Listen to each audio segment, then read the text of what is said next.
Tropa, bakit nga ba put? Tangina G-go ang lumalabas sa bibig ng tao? Hindi lang yan bad word trip. May psychology at spiritual side yan. Tara, himayin natin. 1. Biological, pain reliever ng utak mo. Study yan, tropa. Pag napukpok daliri mo ng martilyo, tas sumigaw ka ng aray pita, mas bumababa yung sakit na nararamdaman mo. Bakit? Kasi yung pagmumura, nagtitrigger ng fight or flight response. Nagre-release katawan mo ng adrenaline at endorphins, natural painkillers. Parang instant anesthesia ng bibig. Kaya yung mga kargador, construction worker, mas madalas magmura. Kasi araw-araw masakit katawan. Coping mechanism nila yon. 2. Emotional pressure cooker valve. Isipin mo utak mo parang pressure cooker. Galit, inis, stress, frustration, lahat yan naiipon. Pag di mo na ilabas sa luha, sa suntok, sa sigaw, sa mura lalabas. Tangin na naman oh. Man, hindi ko na kaya tong stress na to. Problem. Temporary relief lang.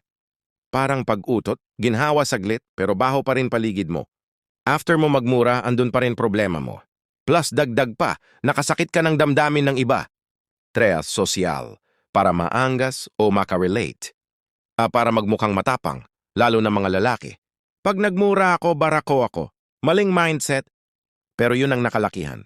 B. Para mag-fit in. Barkada mo lahat nagmumura. Pag di ka sumabay, jologs ka, peer pressure. Show para magpatawa. Comedy bars, vice ganda style. Nagmumura kasi nakakatawa daw. Pero manipis linya ng funny at bastos. 4. Spiritual.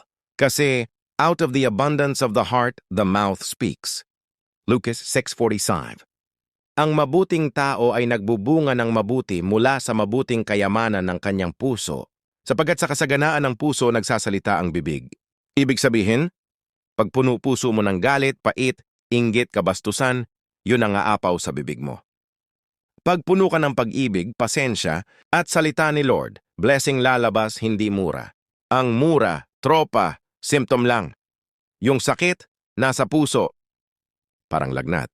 Di mo gagamutin yung init lang. Hahanapin mo kung bakit may infection. 5. Habit na kasanayan lang. Lumaki ka sa bahay na mura dito, mura doon. Nanay mo. Pitangin na mo anak, ang kalat mo. Tatay mo. Gago ka ba? Pag yan naririnig mo 20 years, magiging coma mo na lang yung mura. Kumain ka na ba, G-go? Di mo na nga napapansin bastos na pala. Pero tropa, nakasanayan doesn't mean tama. Pwede pa baguhin. Masama ba talaga magmura? Sabi ni Lord, Efeso 4:29, huwag kayong gumamit ng masamang salita. Sikaping lagi na ang pangungusap ninyo'y yaong makabubuti. Kolosas 3:8. Iwaksi ninyo ang galit, poot, masamang hangarin, paninirang puri, at malaswang pananalita. Mateo 9:36. Sa araw ng paghuhukom, pananagutan ng tao ang bawat salitang walang kabuluhan na sinabi niya.